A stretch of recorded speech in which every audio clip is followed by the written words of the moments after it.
Well, they've been doing that really since, last year, and then it was accentuated, this year even more. I don't know if they feed off of it necessarily, but, we've been constantly bombarded by negatives, especially on the road. But these guys, they came in, they come to play, and they love each other. And I remember talking to Bill Russell a few years ago, and I asked him, I said, man, how'd you guys win all those championships in Boston? And he told me, I thought he was going to say Red Auerbach or Red, a lot of hard work, but he told me that they loved each other. And these guys, they love each other. And, love can take you to, heights that you never thought you could get to.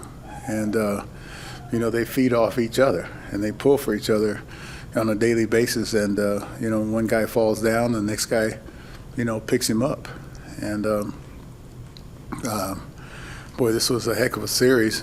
It was a downer night before last. Whenever we played, we got beat pretty badly. But on a daily basis, they don't take one day until the next, unless it was good.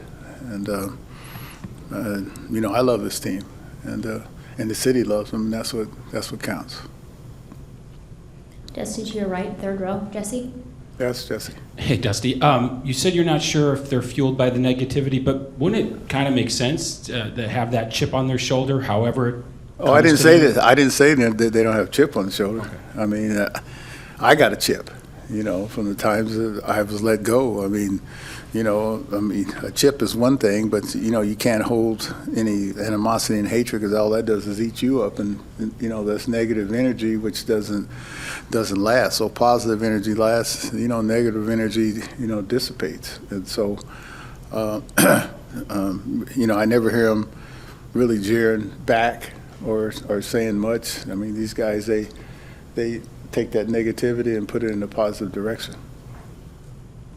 Middle section, back row. Hey, Dusty, you pulled Lance pretty early after only about 70 pitches. I'm Correct. Curious, what was your thinking behind that, and does that make him a candidate to start for Game 2 in the Well, ALCS? we don't know. I didn't pull him.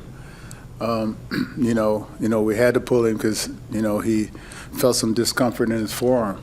And at that point in time, we certainly got to take care of him. We can't take any chances of injury. And I only pulled him because he was hurt, and there's a difference between being hurt and being injured, and that's why we pulled him. That was disheartening news to me when the trainer came over and said that we got to take him out of the game. And Lance is a warrior, and for him to come out of a game of that magnitude, it had to be something. And we tried to stop it before it got serious, and he's being evaluated now. Any other questions for Dusty? We'll go back to the middle here. Yes. Hey, Dusty, with Carlos Correa's future uncertain after this year, do you just see him maybe enjoying this playoff run, maybe more than you saw him like last year? Just do you see him a lot of enjoyment from him? Yeah. Well, last year was different because there weren't any people in the stands, and it was a playoff, but it wasn't the electricity and magnitude of having people in the stands. We all miss people in the stands, and Carlos has been one of the greatest big game players in the history of the Astros and even the history of the game. And I don't hear him talking about it. He just wants to play for his teammates and wants to win.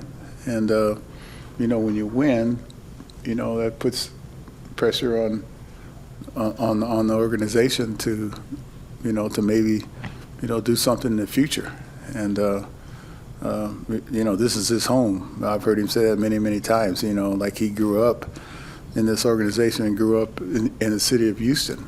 And just like I was talking to him, just like me, I grew up in with the Braves, as a kid, and then you grow into a man.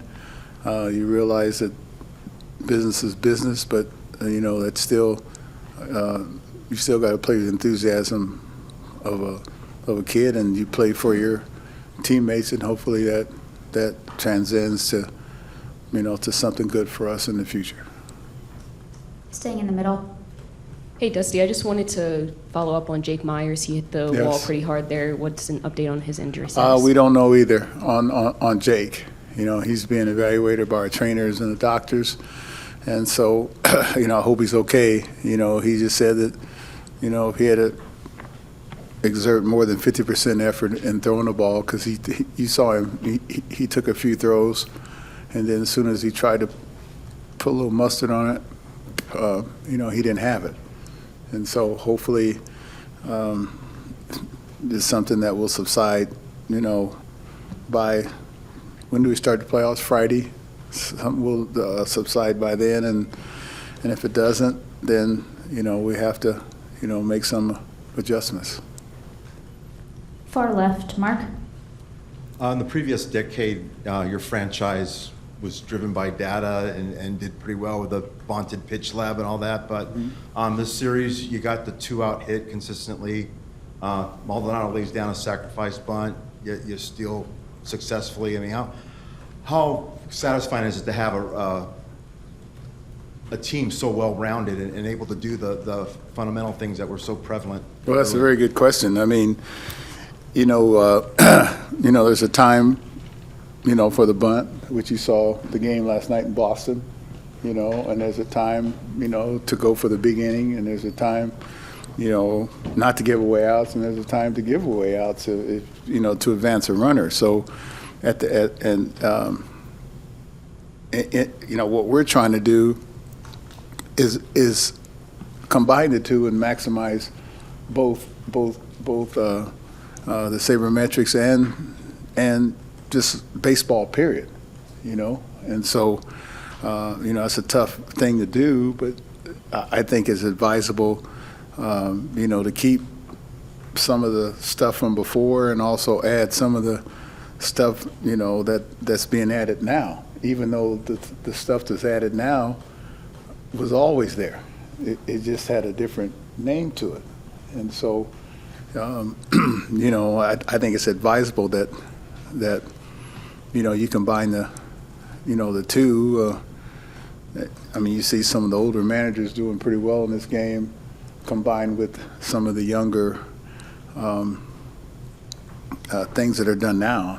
I like to hearken it to, musicians. When you see the Stones combined with, John Lee Hooker or somebody, old blues dude combined with Johnny Winter or Santana or some of the dudes, you can learn from us, and, we can learn from you. Anybody that has kids knows that, they need us to direct them, but, they keep you hip and modern to the, what's going on today and possibly in the future.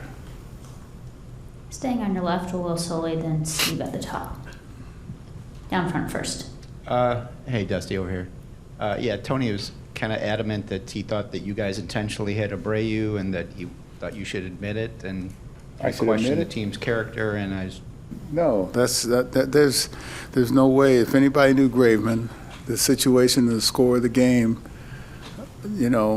wasn't indicative as to why you would start a rally, or why is there, I don't think there's bad blood between these two teams. Number one, we don't play them enough to come up with bad blood, and number two, they got a number of Latins and we got a number of Latins over here, and anybody knows that Latin American players are close to each other. And no, there's no way, we were trying to hit Abreu. Abreu, if you're going to hit him, you're going to hit him long before that. And if there was a reason, there was no reason for us to hit Abreu. He hadn't done anything to us, and the score wasn't indicative of even attempting to start a